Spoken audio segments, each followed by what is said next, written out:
durimi është fillimisht vetëpërmbajtje, së dyti është qëndrueshmëri dhe së treti është mosdevim apo moslajthitje. Dhe kur jemi tek durimi, durimi është tre llojesh. Pra, për të qenë i durueshëm sipas asaj që Allahu kërkon dhe përshkruan në Kur'an, duhet të përmbushim tre komponente të durimit. E para është durimi në raport me bindjen ndaj Allahut, pra durimi në adhurim. Kjo është më e larta. Dhe është edhe më e vështira, sepse këtu djalli i mallkuar e ka fokusin kryesor. Adhurimi ndaj Allahut është sakrificë, nuk është e lehtë, prandaj Allahu e ka quajtur si xhihad, si luftë. Allah thot në Kur'an: "Walladhina jahadu fina lanahdiyannahum subulana."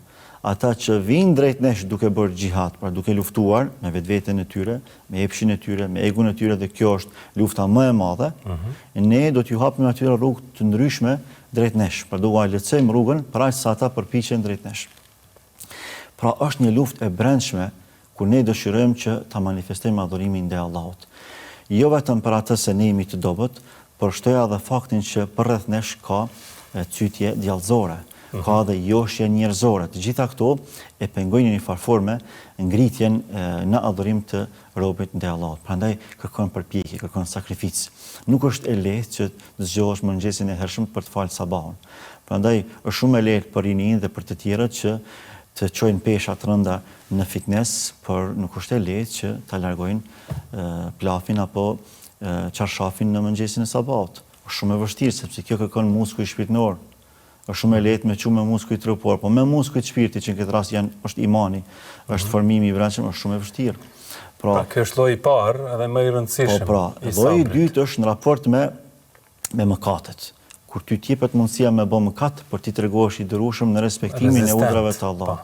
Pikërisht, pra, tregon atë rezistencën spaku minimale, në mënyrë që mos me i shkel kufijtë e Allahut, sepse joshja është pjesë e jetës, është e pandashme. Por vetëpërmbajtja duhet të mbizotojë në raportet tona me njerëzit. Vetëpërmbajtja është ajo që i jep vlerë njeriu në raport me atë përmes cilës ai joshet. Pra kur ti je i vetëpërmbajtur, ti e ke veten në kontroll dhe ti e din mirë që është një raport që nuk duhet të cënohet për asgjë të jetës kësaj bote. E ky raport është mes teje dhe mes krijuesit. Prandaj i durueshmi për hir të Allahut është në gjendje që me lehtësinë më të madhe t'ju thotë jo shumë harameve.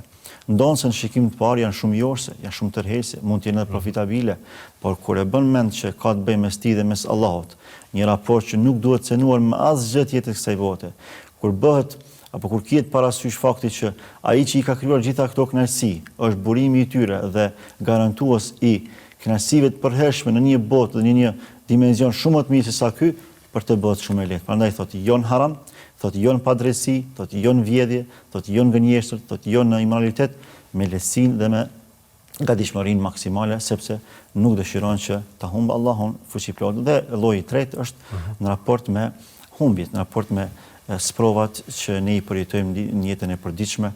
Për shembull, kur Allahu të merr diçka prej shëndetit, të merr dikë prej familjes, prej pasurisë, dhe ty të nevojitet një lloj gatishmërie për ti të i kaluar ato sprova, një lloj durimi, një lloj sakrifice, në mënyrë që ti mos me humb mendimin e mirë që ke për Allah, në mënyrë që ti mos me humb shpresën në adresë të Allahut, në mënyrë që ti mos me u ndal së vepruari për të pasur epilogun më të mirë në rrugtimin tënd drejt Allahut subhanahu wa taala.